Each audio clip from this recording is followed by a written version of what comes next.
ao tema que me foi solicitado, ou seja, mais do que falar de monárquicos e republicanos no seio do catolicismo, o que eu pretendo é tratar como a questão do regime teve impacto no seio do catolicismo.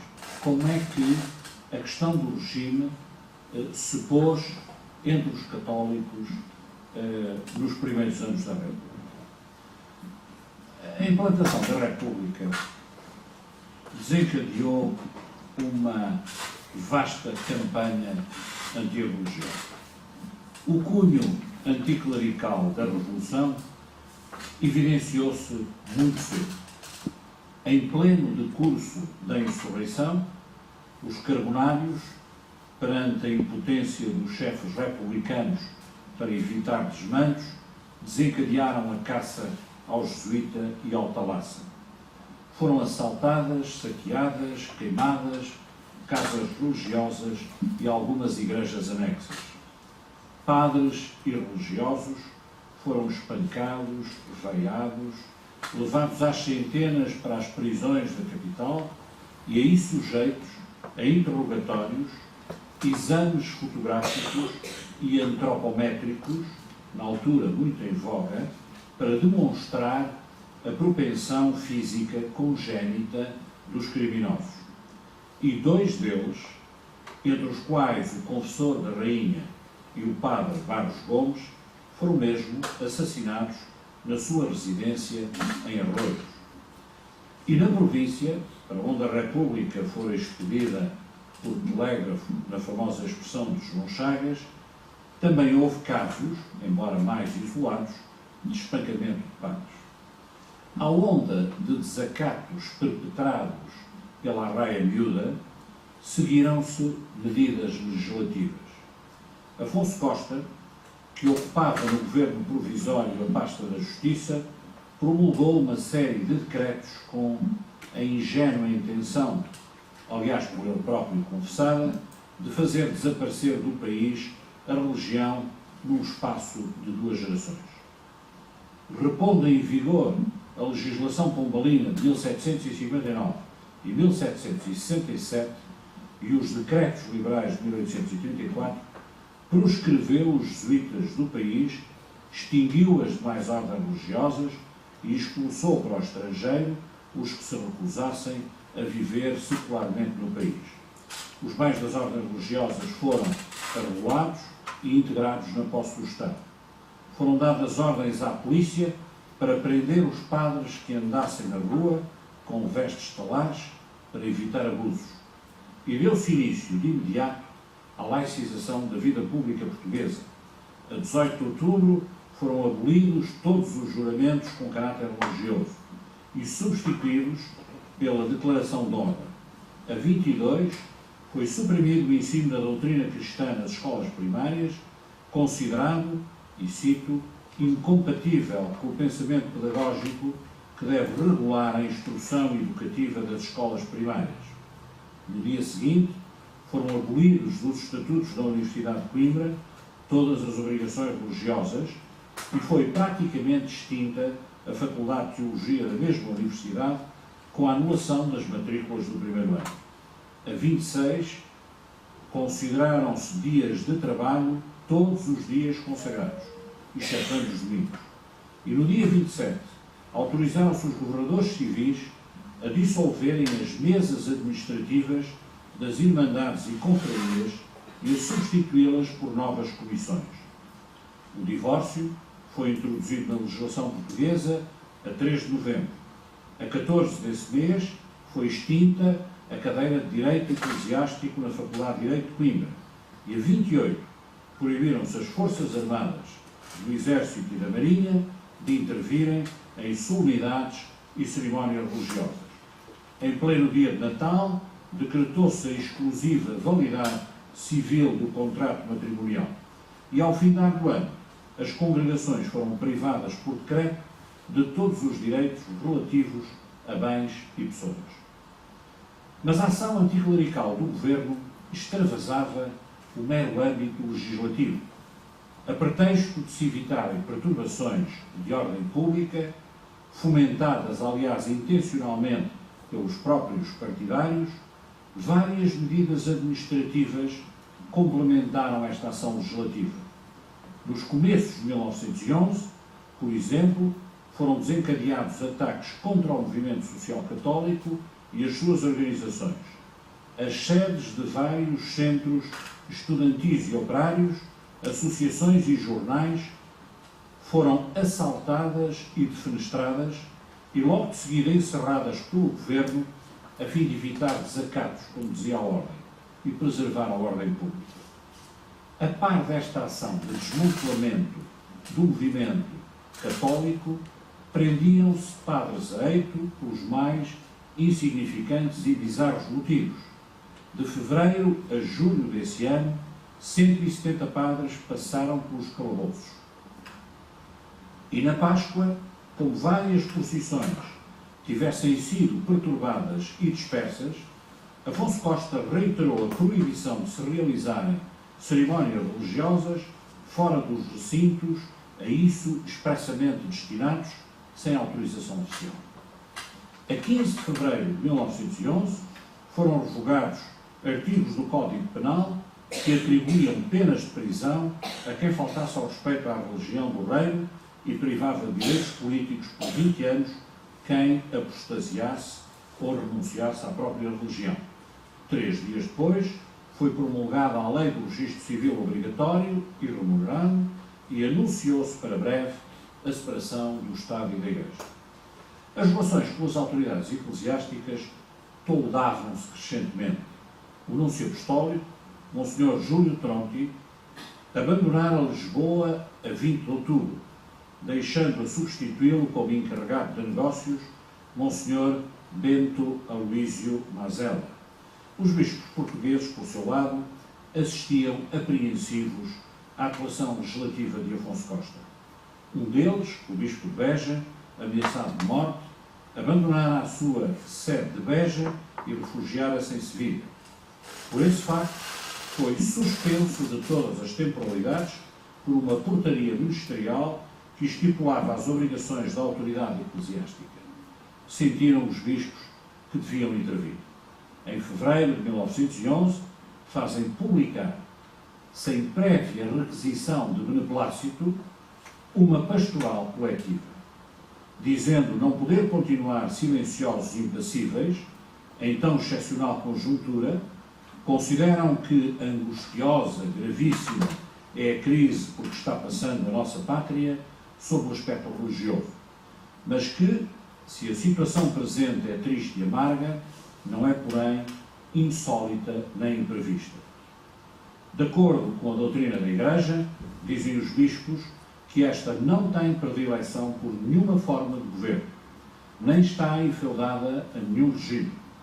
Recomendavam, por isso, aos católicos o acatamento sem pensamento reservado das novas instituições políticas que vierem a substituir as anteriores, a obediência às autoridades e o respeito aos poderes constituídos. Distinguindo, porém, a autoridade e a legislação, ressalvavam a possibilidade de o respeito pela primeira não implicar a aprovação da segunda, se esta contrariasse a consciência católica. Ora, o que se passava era que a legislação que se vinha publicando era para os bispos não só acatólica, mas como anticatólica, desrespeitando da profissão católica da maioria, desrespeitadora da profissão católica da maioria dos portugueses. Por essa razão, reprovavam a quase totalidade das medidas legislativas de Afonso Costa.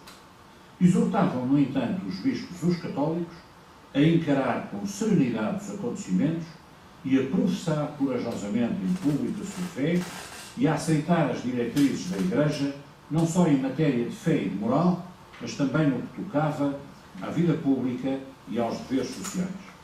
A este respeito, embora deixando a cada um intacta a liberdade de seguir este ou aquele partido, de preferir este ou aquele regime, prescreviam os bispos aos católicos a proibição de cooperar, admitir a menor cumplicidade nem sequer dar aprovação a coisa alguma que significasse ou originasse hostilidade ao catolicismo. E a obrigação de procurar por todos os meios legais e honestos favorecer, na medida da sua possibilidade, a causa da religião e da Igreja Católica. E unidos num terreno comum, empenhar esforços para remover da legislação tudo o que à mesma causa fosse contrário. A terminar, lembravam os bispos que o exercício do direito de voto era um dever, precavendo, porém, contra a não licitude de se confundir a causa da Igreja com as disputas partidárias.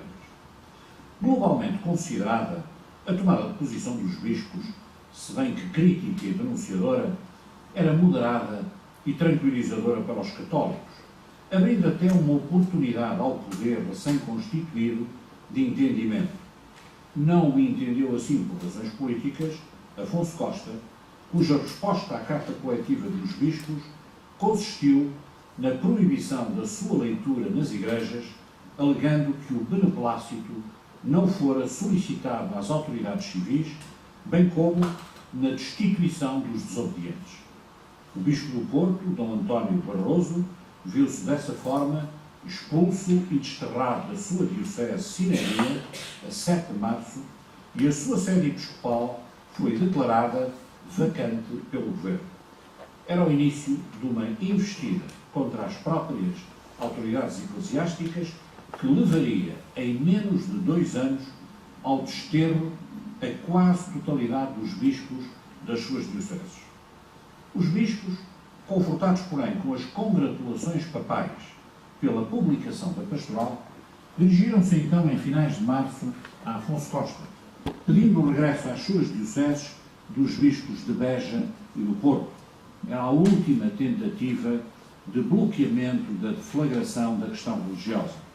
Infrutífera, embora, pois a 20 de abril desse ano, dando cumprimento ao que vinha sendo anunciado e prometido, o Governo promulga a Lei da Separação das Igrejas e do Estado. A Lei da Separação motivou de imediato o rompimento de relações diplomáticas com o Vaticano e a mais viva reação, quer por parte dos bispos, que lançam contra ela o famoso protesto coletivo, quer por parte do próprio Papa Pio X, que enviou a todo o mundo uma encíclica sobre o assunto, a chamada Jandudum Inlusitania. Uma lei de separação não seria por si só bastante para provocar a animosidade da Igreja nos termos em que isso se verificou. Havia já em Portugal, na altura, católicos, nomeadamente entre os democratas cristãos, que realisticamente defendiam um regime de separação razoavelmente estabelecido, onde se estabeleceria contra o sistema do privilégio civil em favor de um credo o regime de tolerância civil de todos os credos. O que motivou, pois, o protesto da Igreja em Roma e no país não foi tanto por certo reconhecimento legal da liberdade de consciência, nem o tratamento igual para todas as confissões religiosas, com a inerente abolição da religião de Estado, nem a proibição de perseguição de ninguém por motivos religiosos, nem a renúncia a subsidiar culto algum com a extinção das côngruas que os primeiros artigos da lei dispunham. O protesto dos bispos admite mesmo poder a Igreja aceitar essa separação. O essencial é que ela deixe salva à Igreja a liberdade de exercer a sua missão e a posse e domínio dos seus bens. O que na lei, sobretudo, os bispos denunciam como injustiça, opressão, expoliação e ludíbrio é a visada expropriação dos bens móveis e imóveis da Igreja a quem se retira personalidade jurídica. É o desrespeito da autonomia eclesiástica em assuntos religiosos e da hierarquia e liberdade religiosa com a criação das associações cultuais, com a ingerência do poder civil na vida dos seminários, com a proibição do uso de hábitos salares fora dos lugares de culto e com a proibição de outras manifestações públicas de culto ou de fé. É a afronta a sentimentos morais católicos com a atribuição de pensões a viúvas e filhos legítimos ou ilegítimos de padres, que os bispos consideram convite à indisciplina e à imoralidade. É a reposição do beneplácito que se continua a exigir para a impressão e publicação de documentos papais e episcopais no país. É a proibição de fundação de associações religiosas, etc.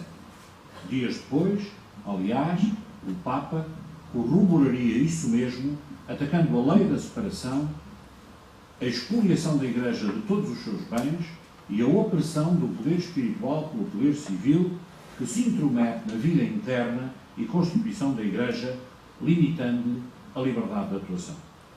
Os bispos consideraram a promulgação da lei como uma declaração de guerra e uma hostilidade formal.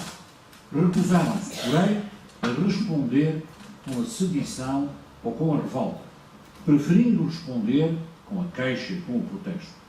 A condenação papal da lei, denunciando como nulo e sem valor tudo quanto nela se encontrava de ofensivo aos direitos da Igreja, veio incompatibilizar definitivamente a colaboração de católicos com o regime. Não faltou quem dentro do regime denunciasse, embora em vão, o extremismo e a incorreção política da lei que os radicais de Afonso Costa impuseram ao país. Não faltou mesmo quem tivesse projetos de lei bem mais moderados.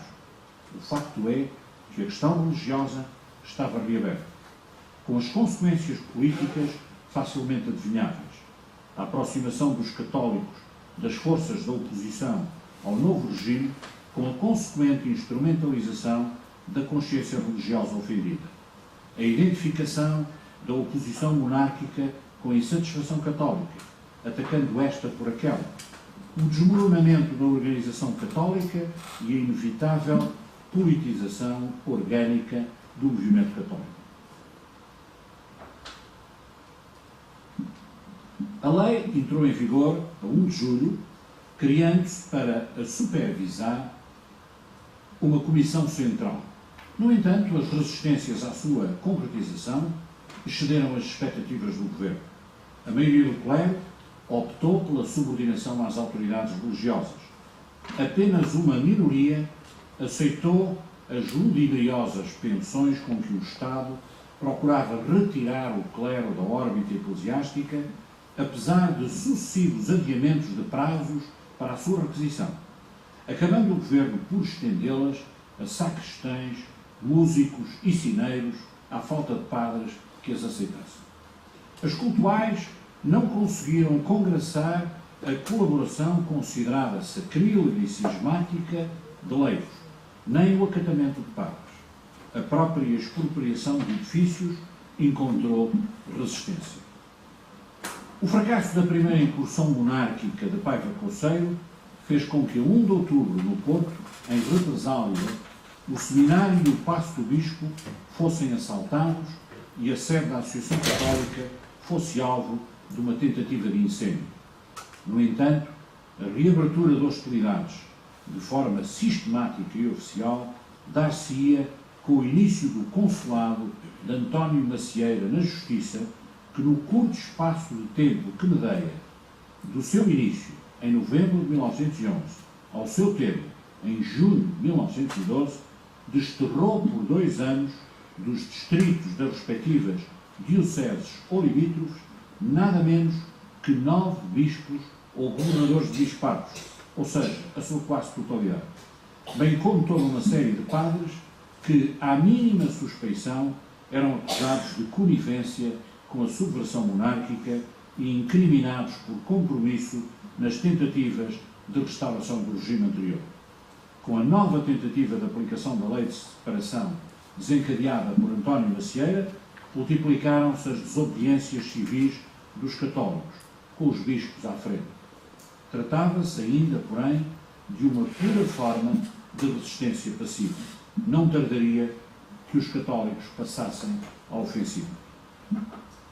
Nos começos de 1913, os bispos, na sua maioria desterrados das próprias dioceses, teimavam em chamar o poder à conciliação pela via direta do diálogo, embora sem êxito assinalável. Em todo caso, persistiam em não dar o flanco à provocação radical, respondendo à declaração de guerra, não com a insubordinação generalizada, mas tão só com a desobediência civil às medidas legislativas consideradas lesivas da consciência católica, acompanhadas sempre do professado acatamento do regime enquanto tal e das suas autoridades constituídas. No entanto, os bispos conheciam as contradições que perpassavam as várias fações republicanas, respeitantes precisamente à política religiosa, e assistiram ao fracasso de várias tentativas de apaziguamento e reconciliação com a Igreja, ensaiadas quer por António José de Almeida e os evolucionistas, quer por Brito Camacho e os unionistas. Decidem-se, pois, a tirar partido e a explorar essas mesmas contradições para satisfazer as suas reivindicações, pressionando sobre os setores mais moderados do republicanismo. O presidente Manuel de Arriaga vira frustrar-se pela inflexibilidade do governo de Duarte Leite a sua proposta de amnistia a conceder aos bispos pelo Natal de 1912. Fora considerada pelos radicais que hegemonizavam o Executivo como inoportuna e ineficaz. Resolvem então os bispos investir sobre o Presidente da República e a 15 de março de 1913, em pleno governo de Afonso Costa, dirigem a Manuel de Arriaga um longo ofício coletivo. Nele reiteram os protestos, já anteriormente formulados, contra a lei de separação, que era antes uma lei tendente a integrar a religião católica no Estado, diziam contra o estabelecimento das cultuais, contra a expulsão dos bispos das suas dioceses. Mas protestam agora de novo contra recentes medidas do governo, sobretudo a negação do beneplácito a uma declaração papal e uma circular do Ministro do Interior de aplicação da lei de separação. Chamam a atenção para a contradição entre separação e beneplácito, pondo em evidência como a manutenção desta última prerrogativa regalista lesava inclusive o direito de liberdade de expressão, sancionado pela nova Constituição Republicana. E protestavam também que na circular do Ministro se invocasse a liberdade de consciência em defesa da laicização ou neutralidade do ensino, pois, precisavam, Lisboa não é Portugal. E no país, a maioria esmagadora é de católicos e com direito a serem educados catolicamente. Em todo caso, prometem responder a esta guerra legal com uma legal resistência. Referindo-se às cultuais, insistem junto do Presidente da República em que elas foram condenadas e proibidas em França, já antes de o serem em Portugal, e que o culto por elas promovido é cismático. Protestam contra o desprezo dos princípios e direitos da Igreja e contra os vexames e perseguições frequentemente feitos ao clero e aos fiéis, e insurgem-se contra a proibição do toque dos sinos paroquiais para fins religiosos e contra a secularização das capelas dos cemitérios.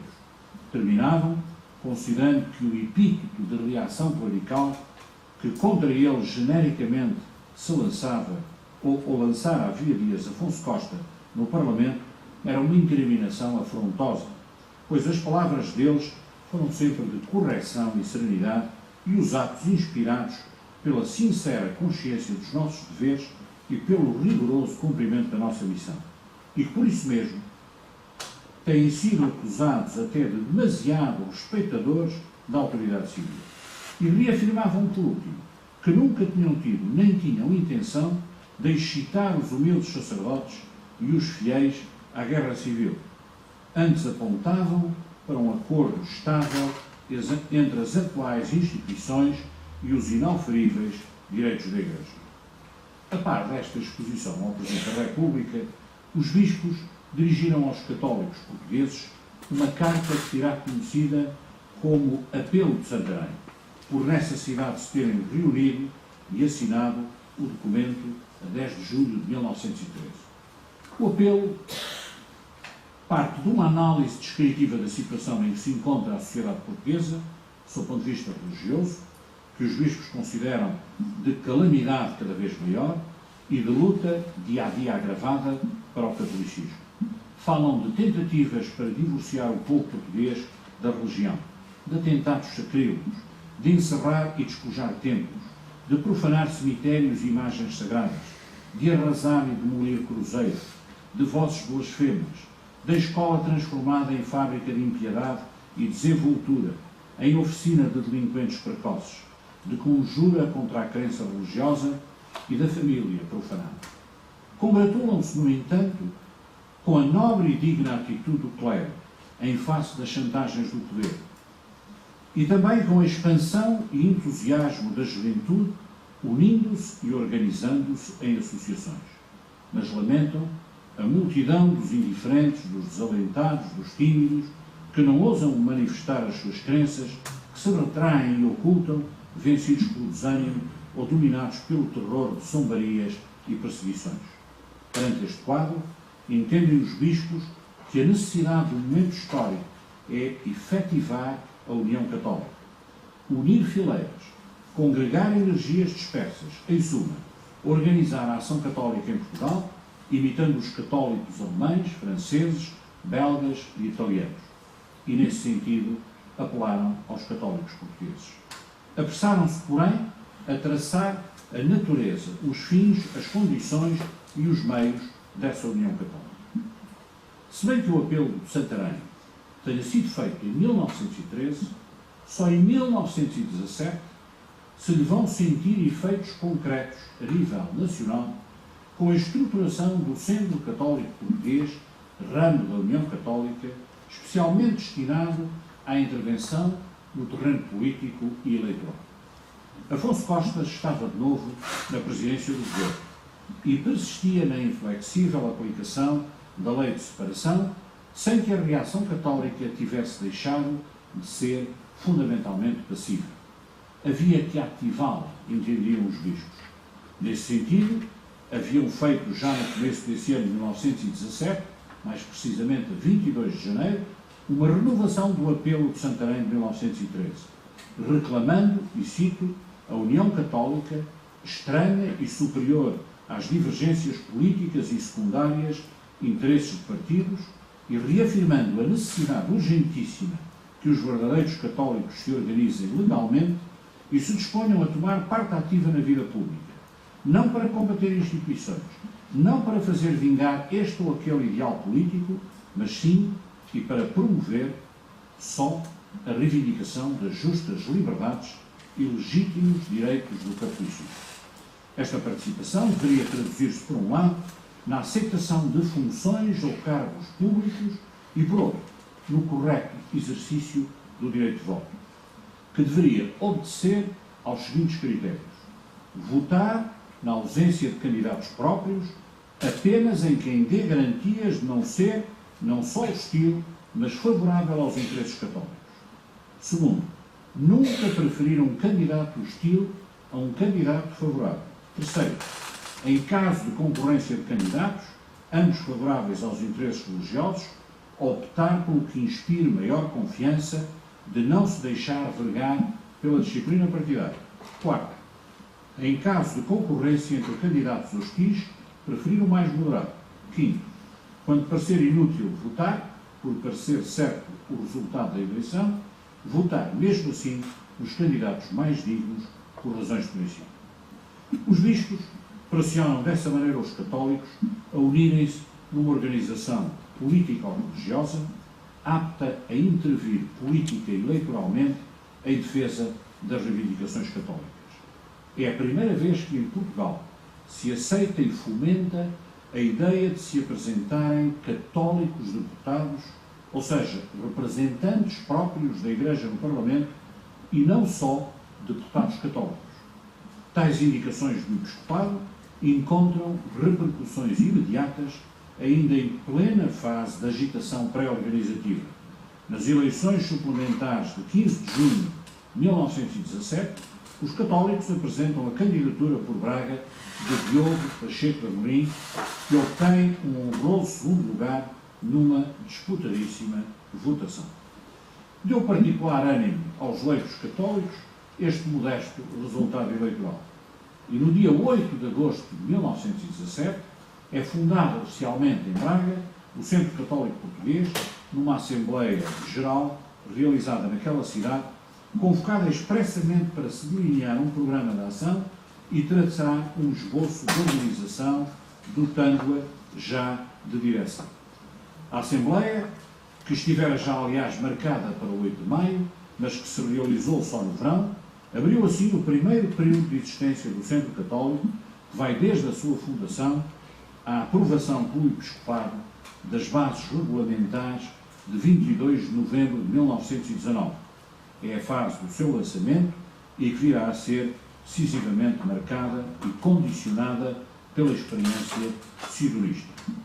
A Assembleia ou Congresso da Fundação do Centro, nessa sua primeira fase, reuniu convidados de vários pontos do país, oriundos de vários centros católicos regionais e locais, que ao longo desse ano se vinham criando um pouco por toda a parte na esteira das recomendações episcopais. Presidida por Alberto Pinheiro Torres, teve a duração apenas de um dia, mas pode considerar-se eficaz pelos resultados que obteve. Aprovou um programa, criou uma estrutura mínima organizativa e elegeu uma direção. Estava assim proposto ao Centro um duplo objetivo político que se pretendia religioso e nacional. Com ele se visava congraçar a adesão não só dos católicos fundamentalmente preocupados com a questão religiosa, mas também os católicos nacionalistas, na sua grande maioria monárquicos. Pelo caráter genérico dos seus pontos programáticos, sobretudo no que respeitava à intervenção política ou social, procurava-se configurar, de facto, o Centro Católico como uma organização patriótica e suprapartidária, onde caberiam, subordinados aos interesses religiosos, vários posicionamentos partidários. Esta configuração do Centro foi, aliás, comprovada não só pelo programa, que lhe atribuiu uma função moderadora e arbitrária, pretendendo dessa forma superiorizar-se às demais forças partidárias, dirigindo-se em autoridade última de tipo moral e, como tal, transpolítica, como também pela designação dos seus primeiros dirigentes. Entre eles, avultavam nomes de reconhecidas personalidades monárquicas: Alberto Pinheiro Torres, Diogo Pacheco de Amorim e José Fernando de Sousa Nemo, à frente, respectivamente, cada um deles, das zonas Norte, Centro e Sul do país. Da discussão e aprovação do programa, passou o Congresso a debater o trabalho de organização do Centro e o seu projeto de regulamento geral. Dele se vai tornando claro que a organização do partido repousará basicamente nos centros paroquiais, devendo estes, porém, a obediência às resoluções dos centros concelhios e estes dos distritais. Sob o ponto de vista financeiro, é entregue à Comissão Central a tarefa de cuidar dos fundos necessários à propaganda geral do movimento e aceita-se o estatuto de sócios aderentes sem obrigatoriedade de pagamento de cotas. Os bispos avalizam e apoiam a iniciativa que haviam instigado. Todos eles enviaram ao Congresso mensagens de congratulações ou fizeram-se representar pessoalmente. O Centro colocava-se na sua direta dependência, professando a subordinação às suas diretrizes, constituindo desse modo um importante instrumento político nas mãos da Igreja. E era, em si mesmo, desde logo, uma advertência aos partidos e dirigentes republicanos que, entretanto, sob a égide de Afonso Costa, insistiam na repressão administrativa à desobediência civil dos bispos. Em meados de 1917, o Cardeal de Lisboa e o Bispo do Porto foram de novo alvo de pena de expulsão e desterro das respectivas dioceses. E nos finais desse mesmo ano, o Arcebispo de Braga e de Évora eram expulsos do continente por 2 anos e 2 meses, respectivamente, acrescida a pena deste último de 6 meses de desterro da sua sede episcopal. Todas estas penas viriam, porém, a ser suspensas a 8 de dezembro, quando irrompeu a Revolução Cidonista, que viria a ter assinalável importância para o desenvolvimento orgânico do Centro Católico. Sidónio Pais, logo que tomou o poder, decidiu esbater a gravidade da questão religiosa, procurando fazer face às reivindicações mínimas dos católicos, no claro intuito de captar a adesão destes ao seu projeto nacionalista. Tomou nesse sentido uma série de medidas que, se não satisfazem de todo a agravada consciência católica, a tranquilizaram, abrindo perspectivas consideradas promissoras. Como primeira atitude, anulou as penas de desterro aplicadas aos bispos e as penas de interdição de residência nas paróquias que haviam recaído sobre muitos padres. Anulou, igualmente, a proibição do exercício do culto em edifícios do Estado e, a 2 de fevereiro de 1918, autorizou os estabelecimentos de assistência, nomeadamente hospitalares, a aceitar doações, heranças, legados e, a 22 do mesmo mês, o titular da Justiça, Moura Pinto, fazendo-se eco, aliás, de constantes críticas à inflexibilidade radical dos democráticos, oriundos dos mais variados setores, empreende uma revisão da Lei de Separação, modificando ou revogando várias disposições nele consagradas que motivavam a animosidade católica. Entre elas, aboliu a necessidade de licença para o exercício do culto a certas horas, aboliu a fiscalização do Estado sobre os seminários, o beneplácito, a concessão de pensões destinadas às viúvas e filhos de padres e a proibição de vestes salares. Deixou, porém, intacto um dos pontos mais contestados, a questão das cultuais. No entanto, poucos dias depois, estabelecia por portaria as normas a seguir na entrega às corporações religiosas dos templos e objetos necessários ao culto que estavam nas mãos do Estado. E foram abertas ao culto concomitantemente várias igrejas encerradas anteriormente. As medidas sidonistas punham novos problemas ao centro católico que, perante a proximidade das eleições e em face de nova situação e da nova atuação administrativa em matéria religiosa, sentiu a necessidade de se redefinir publicamente.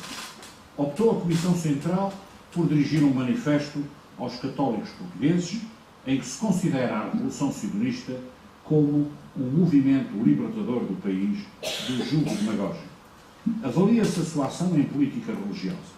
Se, por um lado, algumas demonstrações de boa vontade foram dadas aos católicos, por outro, a prometida reforma da Lei de Separação não correspondeu à nossa expectativa, nem traduziu o propósito justiceiro do chefe do Estado. Daí que o Centro reafirme que urge modificar a atual situação legal da religião católica entre nós, embora em regime de separação, e aponta desde logo para um pronto e leal entendimento com a Santa Sé, confiando que nessa direção e para esse objetivo há de ser conduzida a política religiosa sidonista. A Comissão Central do Centro Católico decide apoiar Sidónio Pais e recomenda aos católicos que lhe deem o seu voto para a Presidência da República, enquanto se anunciam candidaturas do Centro para as eleições legislativas. As eleições realizam-se com efeito um mês depois, a 28 de abril, e os centristas conseguem um dos melhores resultados de sempre: 4 deputados e um senador. Isto é, fazem eleger 1/3 das candidaturas que tinham apresentado ao eleitorado. Eram os efeitos da contraposição do catholique avant tout ao politique d'abord de Maurras, comentava Pinheiro Flores. E com a abertura das câmaras, os centristas fazem mesmo eleger entre os seus deputados um segundo vice-presidente, Lino Neto, e um segundo vice-secretário da mesa, Dinis da Fonseca. Mas nem por isso faltaram incidentes que comprometeram mais amplo triunfo do Centro, nomeadamente com as forças monárquicas, compreendendo quanto o aparecimento do Centro retirava espaço e base eleitoral às forças monárquicas, constituindo ponto de passagem de não poucos monárquicos para o novo regime republicano, procuraram os monárquicos contrariar ou minorar o mais possível a ação do Centro, valendo-se mesmo de pressões junto de alguns dirigentes monárquicos do próprio Centro Católico. O ano 1918 traduziu-se, no entanto, por uma importante expansão do partido, multiplicando-se a criação de centros concelhios e de freguesia, acompanhando a melhoria das relações entre o Estado e a Igreja. De facto, Sidónio Pais prosseguia a sua política de desgelo e de aproximação. Assistia a cerimónias religiosas várias de cunho patriótico, como as exéquias solenes pelos mortos da guerra, o Te-Deum pela vitória dos aliados, as exéquias pela tripulação de um caça-minas torpedeado, etc. Protegeu a assistência religiosa em campanha e, a 10 de julho, reatou as relações diplomáticas com o Vaticano. Mas as reivindicações católicas estavam longe de serem satisfeitas. A 8 de dezembro, os bispos pressionam de novo o Presidente, congratulam-se com o que já fizeram e insistem de novo na reivindicação da liberdade de culto, de ensino e de associação religiosa. Insistem na restituição à Igreja dos bens móveis e imóveis que lhe haviam sido retirados e pedem o regresso das congregações religiosas ao país e a revogação da obrigatoriedade de prévia apresentação no registro civil para batizados, casamentos e funerais. Sidónio Pais, porém, morre assassinado a 14 de dezembro desse ano. E pouco tempo depois, a 19 de janeiro de 1919, irrompe no Porto o movimento da Monarquia do Norte, cuja efêmera duração ruía logo a 13 de fevereiro desse ano. A Igreja e o Centro vão ressentir-se com isso. O envolvimento e o compromisso de largas faixas de católicos com o sidonismo fora manifesto. A Junta Governativa do Reino tomara medidas para cativar o apoio católico. Dispôs que se restabelecessem os lugares de capelães militares no Exército e na Armada, e Paiva Coceiro fizeram o juramento da Junta nas mãos do vigário capitular da Diocese do Porto, afirmando na ocasião que o Governo caminhará sempre abraçado à religião que durante a história pátria sempre acompanhou a cruz. Palavras suas. Uma vez gorada a tentativa insurrecional monárquica, surgem as represálias. E os católicos vão sofrê-las de imediato. São assaltadas as sedes de organizações católicas no Porto, como as da Associação Católica e do Círculo de Operários. Vários padres pelo norte foram desterrados das paróquias e o centro desconcerta-se e enfraquece a ponto de, nas eleições que se seguiram à dissolução do Parlamento, em 11 de maio de 1919, o seu número de parlamentares baixar apenas para um deputado e um senador.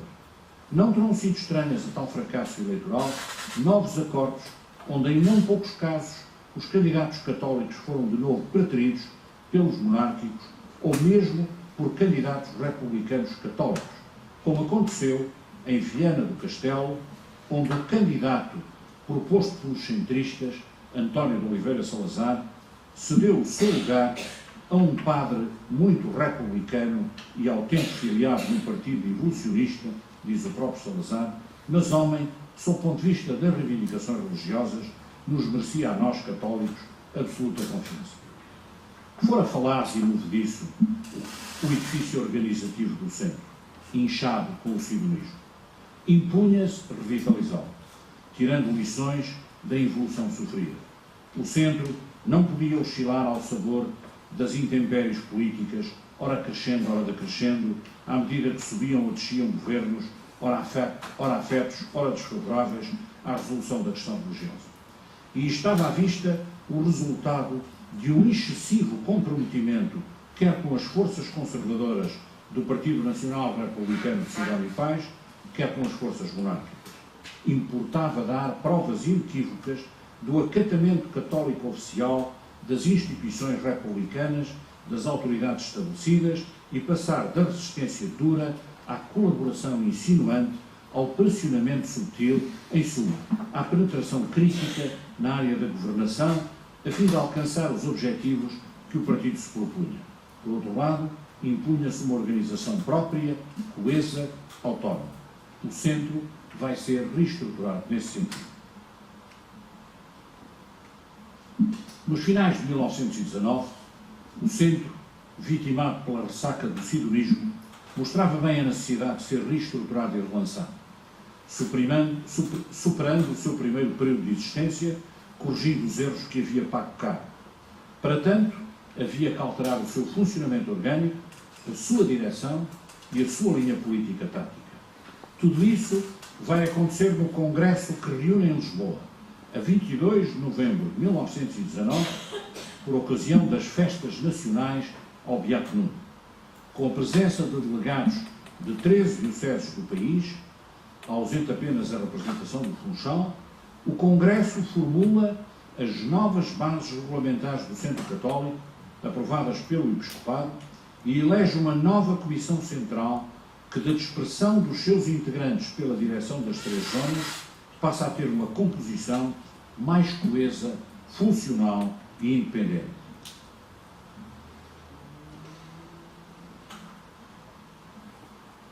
Com efeito, dela saem Pinheiro Torres e Fernando Sousa Neme, conhecidos como antigos nacionalistas e monárquicos confessos, para serem substituídos por nomes de dirigentes apenas identificados publicamente como católicos, a saber, António Lino Neto, António Pereira Forjás e João José da Fonseca Garcia.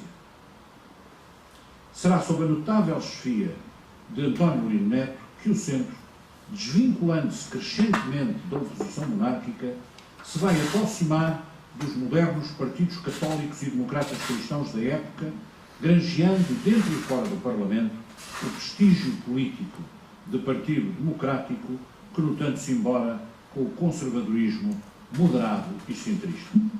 Além de exclusivamente católicos, os novos dirigentes, todos residentes em Lisboa, podiam agora assumir efetivamente a direção central do partido.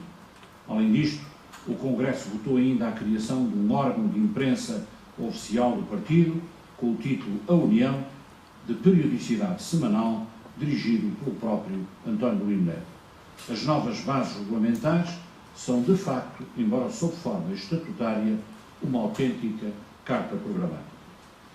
A imagem política do Centro fora afetada com os constantes compromissos que a sua direção estabelecera com a oposição monárquica e agravara-se com o envolvimento de não poucos católicos na experiência cidadista. Era difícil discernir onde começava e acabava o político e o religioso, o monárquico e o católico. A primeira condição de êxito estava, pois, para o Centro na autonomização, quer política, quer orgânica, do Centro dos demais partidos. Era o desvinculamento das forças monárquicas e conservadoras e por isso mesmo que por isso mesmo começaram a insurgir-se. O Centro começava de imediato a ser acusado de adesivagem ou ralliement ao regime republicano. Surgem as advertências e admoestações, sobretudo de monárquicos, quer legitimistas, quer constitucionalistas, quer integralistas, que viam no afastamento, sobretudo de Pinheiro Torres e de Fernando Sousa, um golpe de mão de Lino Neto e seus amigos. Verificam-se as primeiras deserções, embora poucas, a par de novas e crescentes adesões, sobretudo dos setores mais juvenis do mundo católico. As polémicas que começam por dar-se à volta das questões que se prendiam com as relações entre a Igreja e a democracia, depressa incidirão sobre as relações, não só teóricas como práticas, entre a Igreja e os regimes e formas de governo. Numa palavra, sobre a pretendida autonomia política e organizativa do Centro Católico e sua justificação na conjuntura portuguesa da época. Vão envolver a imprensa católica e monárquica na sua generalidade, mas de uma forma muito particular, a época dirigida por Fernando Sousa e a União e as novidades sucessivamente. As bases regulamentares eram, no entanto, explícitas quanto à autonomia, quer organizativa, quer política, preconizando a abstenção de quaisquer manifestações ou ação sob formas de governo, e quanto ao respeito a votar aos poderes constituídos do Estado, ou seja, no caso português, à forma republicana. Aliás, o Papa Bento XV, a quem os bispos haviam já dado conta do Congresso de Lisboa e da reestruturação do Centro, reforçara com a sua autoridade as disposições das bases ao escrever em resposta aos bispos a 18 de dezembro de 1919. Os católicos portugueses, diz o Papa, a quem estamos falando, conformando-se com a doutrina e tradições da Igreja, que sempre procurou manter relações de amizade com os diversos Estados, sem se preocupar com as suas formas de governo, e que ainda há pouco reatou relações diplomáticas com a República Portuguesa, obedeçam de boa fé, como é nosso desejo, ao poder civil, como ele agora se acha constituído, e aceitem sem repugnância os cargos públicos a que sejam chamados ou lhes sejam oferecidos, porque assim o exige o bem da religião e da pátria. Os bispos portugueses, respondendo por seu turno à encíclica papal, dizem obedecer às suas indicações, e cito: acatando as instituições vigentes e prestando o respeito devido à autoridade, obedecem também às leis promulgadas pelos poderes públicos no intuito de promoverem o maior bem da sociedade. E sempre que não contrariem as leis de Deus, as da Igreja e os ditames da consciência. E isto, ainda mesmo que, como não raro tem acontecido, as medidas publicadas traduzam desconsiderações imerecidas e injustas para connosco, porque a Igreja presta ao Estado os mais relevantes serviços, sem, contudo, por viver em esfera superior a formas de governo, se solidarizar com qualquer delas, sem se pronunciar a favor ou contra as instituições políticas sujeitas, como são, a mudanças mais ou menos profundas. Esta era, de facto, a aplicação prática da doutrina papal do Aureliano.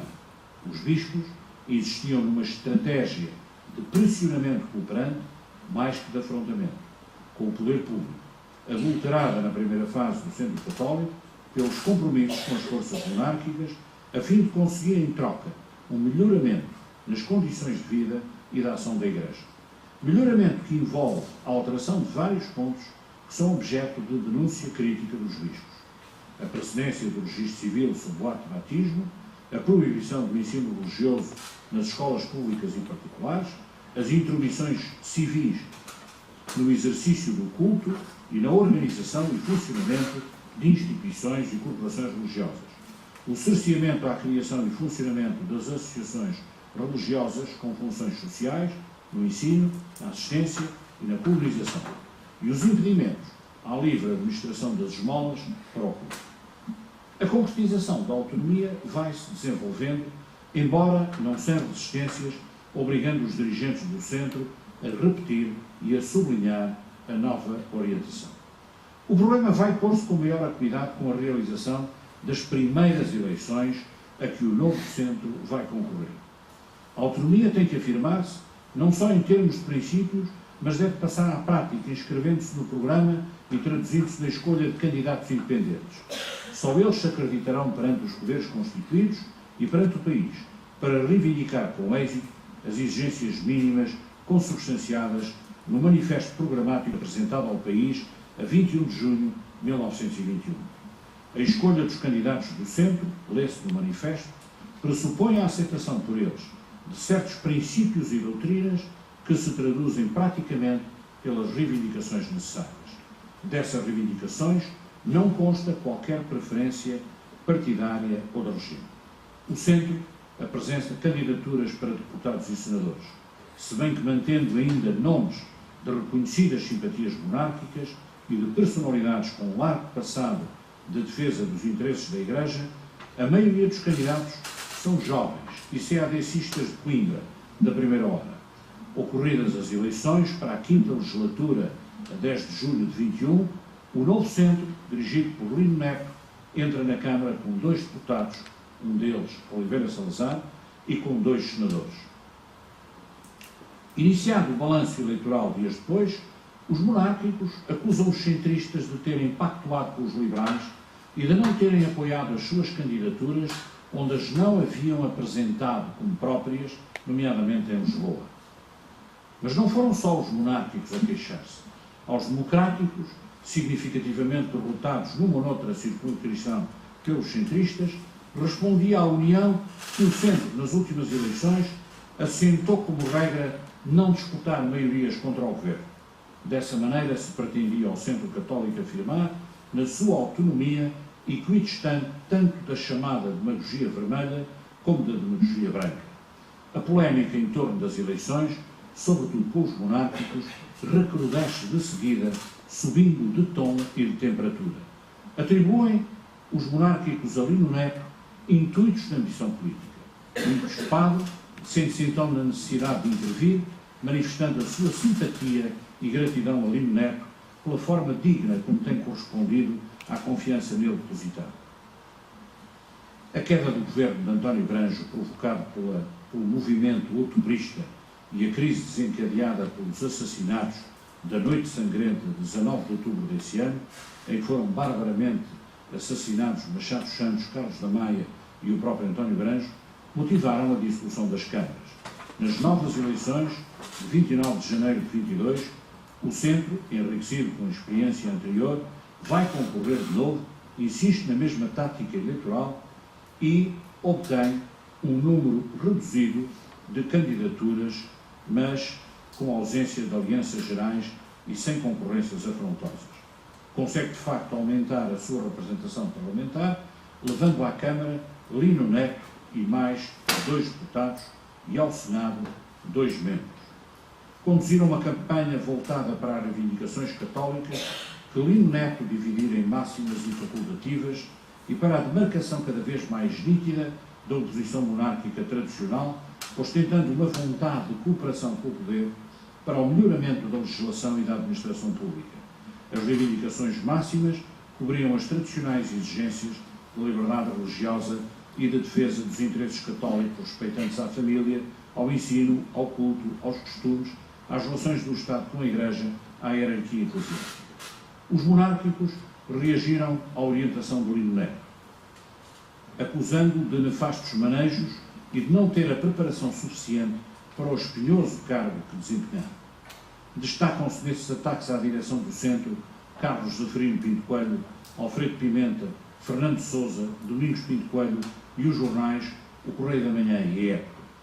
Iniciados os trabalhos parlamentares dessa 6ª legislatura, malgrado os apelos da época para o entendimento parlamentar de monárquicos e católicos, os monárquicos acusam o Centro de não cuidar devidamente da defesa dos interesses católicos e antecipam ao Centro na apresentação de propostas respeitantes às reivindicações católicas, procurando dessa forma não só retirar-lhe iniciativa política, mas comprometê-lo perante o eleitorado.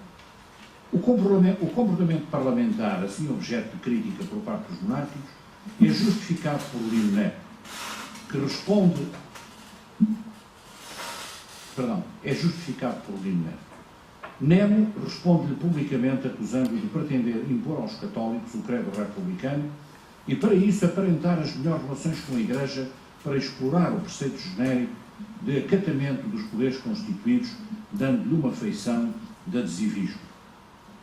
A União respondeu a Nemo, lembrando aos monárquicos que quem tinha o mandato para expressamente tomar a defesa dos interesses católicos no Parlamento, autorizado, aliás, pelos bispos, era o Centro, e, por conseguinte, deviam os monárquicos abster-se de apresentar projetos nas câmaras sobre reivindicações católicas sem prévia consulta do Centro. Os centristas vêem-se forçados a procurar a demarcação dos monárquicos em nome da defesa dos interesses católicos no âmbito da linha de orientação traçada superiormente pelo partido e, para tanto, denunciam mesmo publicamente a atuação daqueles. O contencioso que se vinha agravando vai definir-se e frontalizar-se em termos de polémica a quando da realização do 2º Congresso Nacional do Centro Católico em Lisboa, a 29 e 30 de abril de 1922, e terá como principais protagonistas as figuras de Nemo, pelos monárquicos, e de Salazar, pelos centristas. Lino Neto, no relatório de abertura do Congresso, refutou a acusação que, logo após a sua reestruturação, em 1919, alguns jornais haviam lançado de que o Centro se havia constituído de propósito para afastar da direção da ação católica individualidades de relevo do nosso meio, publicamente identificadas pelas suas filiações monárquicas. O relatório de Lino Neto conheceu contestações, sobretudo por parte de quem entendeu fazer a defesa da direção da época e de monárquicos católicos marginalizados. No entanto, as duas grandes comunicações ao Congresso pertenceriam a Sergeira e Salazar. Salazar, com a clareza de raciocínio e o prestígio intelectual que lhe eram reconhecidos, recapitulou nessa sua tese as instruções das autoridades da Igreja relativas à intervenção e organização do Centro. Em primeiro lugar, obediência aos poderes constituídos, às autoridades, às leis e às ordens daquelas autoridades emanadas. Obediência de boa fé e sem pensamento reservado, quer dizer, obediência interior como um dever de consciência e não como simples sujeição à força pelo receio de sanção legal, de onde se concluía que não podemos desobedecer porque a ordem vem deste ou daquele regime ou governo. Embora possamos desacatá-la quando ela é contrária à consciência da lei divina e que, salvo em casos muito excepcionais, não é permitida à organização revolucionária. Tal obediência não significava, porém, adesão ao regime. O Centro Católico define o Salazar como a organização dos católicos que, em obediência aos desejos da Santa Sé, sacrificam de momento as suas reivindicações políticas, mormente no que respeita à questão do regime, e se unem para realizar constitucionalmente uma atividade política em ordem a conquistar e a fazer reconhecer as liberdades e os direitos da Igreja. Não se trata apenas, precisa Salazar, de uma liga de parlamentares católicos dos diferentes partidos, pois não pode prescindir de candidatos próprios. Não se limita a fazer política religiosa, mas também política nacional, com a visada cristianização das instituições e das leis. Nesse sentido, o poder não repugna ao centro, nem ele o evita. Por isso, o centro não se distingue de qualquer outro grupo, senão porque se abstém em matéria de regimes, não defende nem ataca sistematicamente qualquer governo ou partido, e não usa processos, nem fins que não sejam honestos e cristãos. Desta mesma comunicação de Salazar, extraiu o próprio uma conclusão indicativa sob forma de moção final que o Congresso aprovou como sua. O Centro Católico, reunido em Congresso, considerando as instruções da Santa Sé e dos Bispos e as condições atuais da política portuguesa, resolve, primeiro, a absoluta necessidade de organização católica para a defesa imediata dos interesses da Igreja, com o sacrifício, não propriamente das opiniões políticas dos católicos, mas de uma ação política julgada prejudicial de momento à defesa dos interesses religiosos. Segundo, a necessidade de uma representação parlamentar própria que, em união com as autoridades eclesiásticas e auxiliadas por todos os que tomaram o compromisso de defender as reivindicações da Igreja, prossiga incansavelmente na conquista das liberdades religiosas. Terceira, a necessidade de valorização das nossas forças e representação parlamentar e, para esse efeito, a possibilidade de combinações políticas, indo até à colaboração ministerial. A época, sobretudo, sente-se magoada por criticamente atacada e visada no Congresso do Centro Católico. Nemo, Fernando Sousa, lamenta que nele se tenham alcunhado de católicos hipócritas os monárquicos católicos. Mas é sobretudo a tese de Salazar e as conclusões que ele faz aprovar que desencadeiam a polémica. Alfredo Pimenta, em O Dia, Domingos Pinto Coelho, na Época, Paiva Couceiro, no Correio da Manhã e, sobretudo, Nemo, numa longa série de artigos em A Época, contestam Salazar, o Congresso e a direção do Centro. Paiva Couceiro, mais duro, acusa a política adesivista do Centro de enfraquecer a causa do catolicismo em Portugal e acusa-o de máxima referência, complacências e contumélias, excessos mesureiros e promiscuidades com o regime. Salazar, num frente a frente doutrinário, vai polemizar longamente com Nemo. Nemo, nessa polémica, termina perentoriamente. Errado caminho segue, pois, em meu entender, a direção do Centro, pretendendo obter as boas graças dos republicanos e ferindo, ao contrário, os monárquicos com as suas suspeições. Dupla manobra errada em ambos os seus termos. Perante uma questão vital, como é a questão do regime, respondia ele a Salazar, o Centro não pode pedir neutralidade aos seus membros. As concessões de Nemo contrariavam frontalmente as conclusões do Congresso do Centro.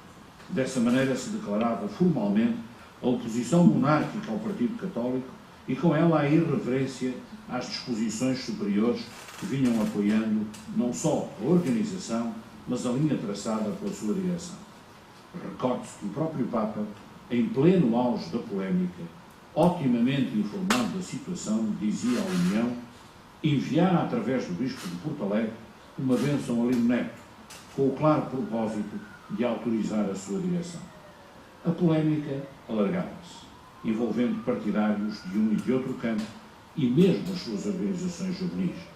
Em época, surgem artigos de Domingos Pinto Coelho em defesa de Nemo alvo, segundo ele, de uma campanha orquestrada de calúnias e de descrédito, conduzida, aliás, por quem, em vez da reclamação interna e cansada pelos direitos lesados da Igreja, preferia flertar a República, quer na Câmara, quer fora dela, no mais patente e flagrante formal adesivismo. Irónica e depreciativamente, entre os monárquicos, apelidavam-se os centristas de catolicos. O centro contra-atacou em várias frentes, enquanto Lino Neto acusava o comportamento e as oposições da época de serem nefastas à Igreja, a União defendia a linha política do centro, com Diniz da Fonseca a responder a Pinto Coelho, e Salazar deitava mãos a uma longa resposta à Nemo, feita em 8 longos artigos que publicou na época e depois em A União. Vai, no entanto, pertencer a Salazar atacar a fundo a mais sistemática crítica à política do centro que fora dirigida particularmente contra si. Os artigos de Salazar não são, porém, apenas uma resposta reafirmativa a Nemo do que já fora expendido, embora talvez agora em termos mais concludentes. Longe de serem uma repetição, são um desenvolvimento da tese, em que Salazar se espraia por considerações que vão desde as instituições políticas aos regimes, da relação entre a sociedade civil e a sociedade política, e sobre a política dos interesses sociais. Entretanto, a polémica transformara-se em desunião política de católicos, ameaçando a própria organização do centro. Os bispos resolvem por isso intervir com uma pastoral coletiva a 29 de setembro de 1922. Deploram as desinteligências que ameaçam dividir o campo católico. Reafirmam a necessidade da união e as orientações doutrinárias que para ela vêm sendo dadas desde há anos. Acusam de indisciplina quem hostiliza ao centro católico. Confirmam a sua atual direção, avalizando a sua orientação. Dizem expressamente que a direção do centro mostra-se digna da confiança que nela depositamos e que reiteramos. E louvam também a ação dos seus parlamentares. Parecia que não restavam dúvidas quanto à autonomia política e organizativa que o centro devia assumir e que a última palavra fora dita. Além disso, as próprias autoridades republicanas começavam a reconhecer no comportamento parlamentar e eleitoral do centro a concretização prática do que era defendido em princípios. António Maria da Silva, recém-impulsado na chefia do governo, elogiara publicamente a direção do centro nos finais de 22, na pessoa do seu presidente. O Dr. Lino Neto dizia: tem ao seu lado todas as direitas da Câmara e ainda parte das esquerdas, pela forma digna, nobre e imparcial como apresenta as questões e correção como trata todos os seus colegas. Os monárquicos não se davam, porém, por vencidos nem convencidos. Nemo entendia que a pastoral de setembro nenhum sacrifício representa para os católicos dignos desse nome, e muito menos impunha qualquer adesão à República, e não entendia também que a confirmação do centro e do Lino Neto o desautorizasse na polémica sobre a orientação do centro. A polémica só aparentemente morreu por então. Os antagonistas deram-se apenas um tempo de tréguas, que virão, porém, a ser quebradas no outono de 24, embora agora com novos protagonistas. O Novidades, que reaparecera como jornal católico a 15 de dezembro de 23, tendo vindo substituir a União, no confronto com a época acerca da autonomia do centro, força a extremar posições e, numa clara solicitação aos bispos para intervirem, pergunta: quem trilha, portanto, o bom caminho? Nós e o centro católico, que recebemos a aprovação e as bênçãos da Igreja e do Episcopado, ou a época e os seus sequazes, que com ousada pertinência continuam, apesar de toda a espécie de demonstrações, a contrariar a defesa da Igreja como ela deseja que se faça, e acusa o comportamento monárquico de acabar por servir paradoxalmente esta República, enquanto faz ver a Pinto Coelho que pretendia que do centro pudessem fazer parte elementos partidários, que isso seria pretender obrigar os bispos a retroceder sobre o que haviam já prescrito aos católicos portugueses. Lino Neto é agraciado nos começos de 25 com a Gran Cruz da Ordem de São Gregório Magno. E a 14 de fevereiro, os bispos vêm declarar publicamente que a razão estava do lado das novidades e da direção do Centro Católico. Estavam esclarecidas as ambiguidades. Enquanto as novidades saíam vitoriosas da contenda, Nemo, que não se havia ainda desvinculado formalmente do Centro, mas fora tão só afastado da sua direção em 1919, abandona-o agora, por entender que não devia renunciar à ação política fora do Centro. A Época transforma-se em jornal católico independente do Centro. Antecipava-se em Portugal, embora guardadas as diferenças, o que em França se passaria anos mais tarde com a condenação, então papal, da Action Française e de Maurras. A reação da generalidade da imprensa monárquica foi acerbamente crítica.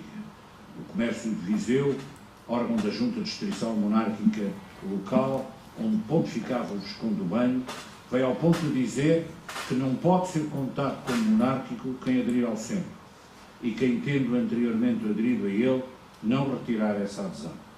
O Correio da Manhã considera a declaração dos bispos de impertinência política. O Notícias de Faro considera que a consciência católica ficou ofendida, molestada, magoada. O Novidades denunciou subitamente os subterfúgios, acusando a independência em que agora pretende escudar-se a Época e acusa-a de desvio e de desobediência. E defende a Nunciatura, que Nemo insinuara ter coagido os bispos portugueses à posição tomada. O próprio bispo de Bragança, numa longa instrução pastoral sobre o Centro Católico, insiste na mesma posição, condenando o indiferentismo perante o Centro. Mesmo assim, os monárquicos não desarmam e vão aproveitar-se da peregrinação de portugueses a Roma para uma derradeira tentativa de inversão de rota. Dom Manuel II desloca-se do exílio a Roma pela ocasião. A intenção é provocar uma manifestação pretensamente espontânea. A intenção é provocar uma manifestação pretensamente espontânea junto da Cúria Romana, a fim de convencer que a veneração católica estaria do lado monárquico e, por conseguinte, que qualquer política tendente a separar e a antagonizar estas duas posições se traduziria em prejuízo para ambos. Abrir os olhos ao Vaticano e chamar os bispos à ordem por andarem a dar cabo do prestígio da Igreja por cá, tais eram os efeitos que se procuravam. O Papa, porém, recusou-se a receber Dom Manuel II e o golpe frustrou-se, não sem que uma nota oficiosa do Conselho Superior da Causa Monárquica denunciasse as habilidades da diplomacia do Vaticano. Nem sequer Nemo conseguiu desta vez, ao contrário de vezes anteriores, ser recebido pelo Papa por estar contra os bispos e contra o Centro. Nem mesmo a Revolução de 28 de maio de 26 extinguiria esta polémica. Só conhecerá termo decisivamente após a condenação por Pio XI da Action Française de 29 de dezembro de 1926. A Época, que se mostrava defensora dos morracianos, é de novo formalmente reprovada pelo Cardeal de Lisboa a 26 de janeiro de 27, sendo reconhecida a autoridade centrista. Vergada ao peso da desautorização, cessou então a sua publicação. Era a consumação de uma ruptura pela bipolarização frontal de monárquicos e centristas, e com ela a afirmação de uma autonomia política e organizativa do Centro em face da questão dos regimes. A autonomia vai, é certo, repor-se com questão perante a ditadura, mas em termos já substancialmente diversos. Muito obrigado.